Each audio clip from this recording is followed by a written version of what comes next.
Welcome to Life, Death, and the Space Between podcast. I'm your host, Dr. Amy Robbins. I'm a clinical psychologist and medium, and here we explore life, death, consciousness, and what it all means. Today on the show, I have a story from one of our listeners that's absolutely fascinating and fits with what we've been talking about the past few weeks about auras. Here's Natalie Hartman's story.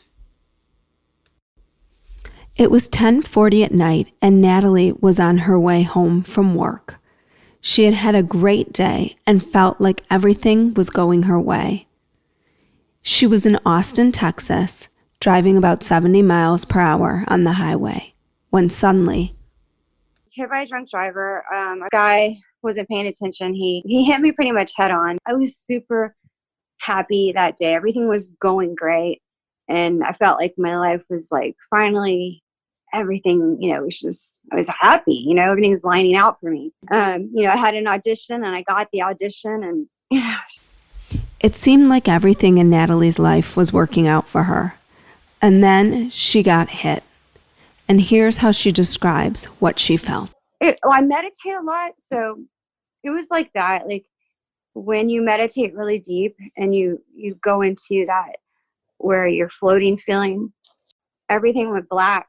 And I was looking at my hands. I remember like my body, like my hands were still there. I could see my hands, nothing else though. And I could see myself, like I was glowing, but everything was gone. And I started saying, where's my steering wheel? And then, I was cussing in my mind. I can't explain it, but I got mad after a while because I'm like, what just happened? I was going to where's my car? Where am I? I was like somewhere else. It was just suspended. And I said, where the fuck am I? What the fuck's going on? Oh, I was frightened. And the only reason I was able to like maybe kind of feel safe was because I meditate so much. So when you meditate, you can come out of that. But when this happened, I was like, am I not coming back? What's going on? Yeah, I just over and over, I just kept saying, what the fuck, where am I? While Natalie initially questioned what was happening, suddenly things shifted for her, and she started to have some clarity about what was going on. Everything changed and went to not dark anymore, but to like, I know people, it sounds so cliche, but it changed to like white and golden and bright and warm and loving and just beautiful. And the universe, whatever your belief, God, I was raised Buddhist, so my beliefs have changed because of this event. Because it wasn't Buddha that came to me. It was God or, maybe my grandmother who recently passed away, but they gave me answers. They told me, yeah, you were hit and you're in a car accident, your car's spinning and I was floating up and they were like, I was like, already went through the pain, I already went through the pain. So, okay, let's do this. This feels, it was euphoric, and I was like, I'm ready, okay. And it was beautiful. I can't express how beautiful it was. And so I just kind of like started floating up and I'm like, yeah, okay.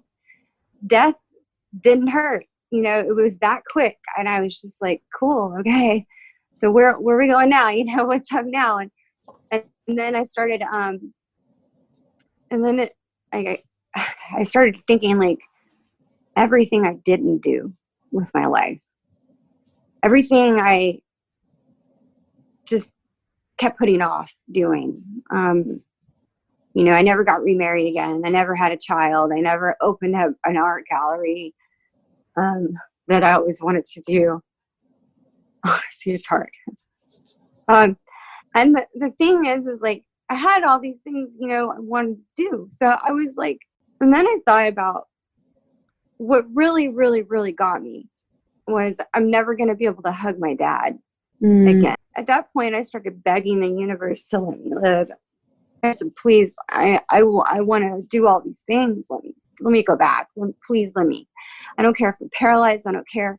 Like, just let me live through this. Often it is our love for others that bring us back. The thought of not being able to hug my dad that brought me back. Whoever telepathically, I don't know how this communication thing works. It's like their thoughts, but their visions too. They're like, they showed me everything that was happening and what was going to happen to me when I came to, and they told me what to do. The door's not going to open. It's going to be hard to open it. You're going to be hurt. Your, ribs are going to be hurt. Your seatbelt's not going to come off. It's going to be hard to get it off. Car's still going to be spinning, and there's going to be smoke and gas in your floorboard, and you need to run from your car. Airbag is going to go off, the second one. I came to, and the car is still spinning. Now how long does it take to be in an accident? Not very long, but the other realm, I was in the other realm. Time doesn't exist. Right. It doesn't, because I learned so much. I learned so much, and so so I came to, my head was like pushed against everything they God, angels were telling me happened. Like, it happened exactly as they said it. While Natalie had an incredible spiritual experience, when she returned to her physical body, she had to feel the pain of what it meant to be human. I remember it was painful. Like, I was just like, man, I thought my face was going to be messed up because of the airbag. I didn't even care. And I thought I was going to be paralyzed because I couldn't, like, it hurt so bad, my lower half, because the seatbelt had crushed everything. But I got out. I ran down the street as far away from my car because it was, smoking and everything. And I fell to the ground, and there was some girl across the street. She had just gotten off work, and she came over to me and held me until the ambulance got there. And the ambulance finally got there, and they were like, where's the girl that was driving this car? Or, where's the person that was driving this car? And the girl that helped me, she was like, she's over here. I got her. And they're like, we got to get her on your stretcher. The paramedic, I will never forget his eyes, because they didn't know if I was going to live because I was hitting the head so hard. Like, so the paramedic, my neck was really, really hurting, and they put me on that thing. It's flat, and it's not very comfortable at all.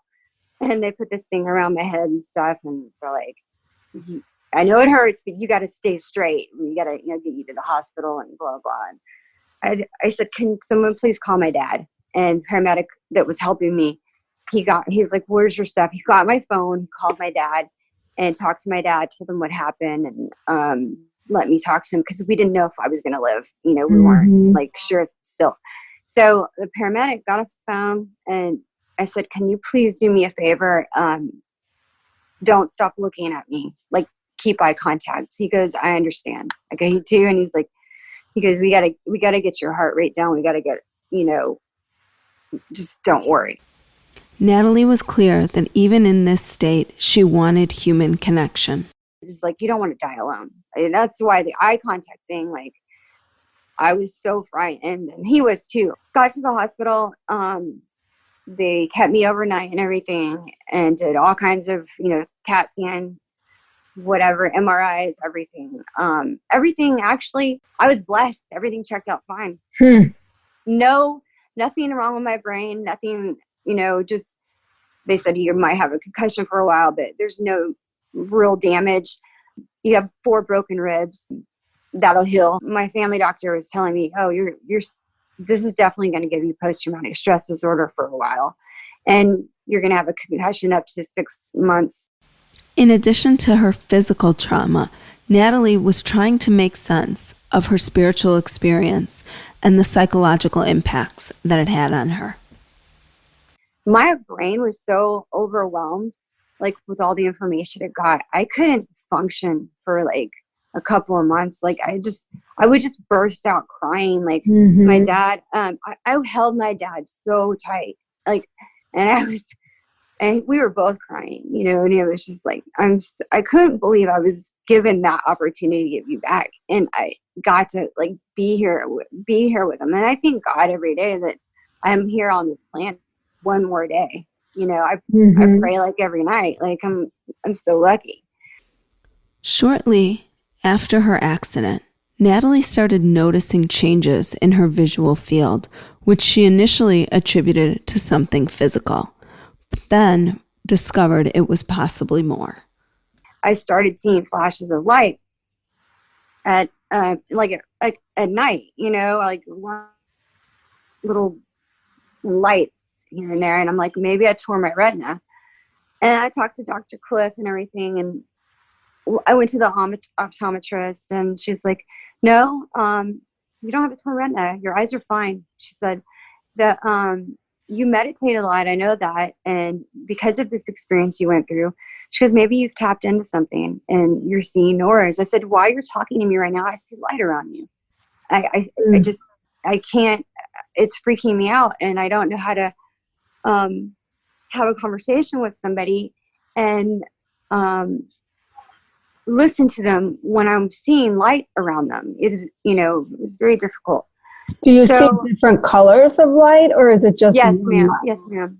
Yes, I do.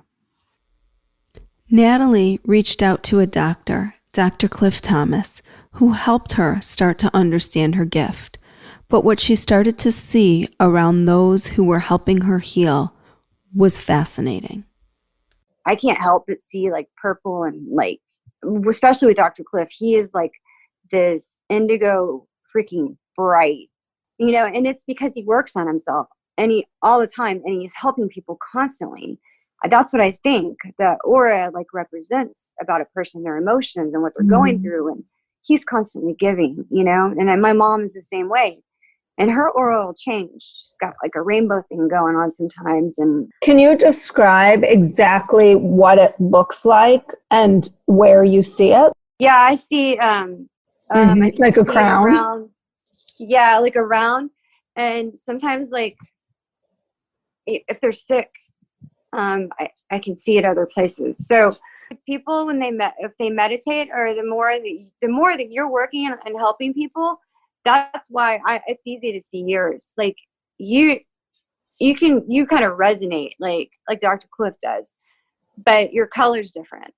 So, and it's not you just don't ever want to be red. And here's the story about how Dr. Cliff Thomas helped me. So we've decided nothing's wrong with my eyes, my optometrist and my family doctor, nothing wrong with my brain. I mean, you know, physically wrong with it.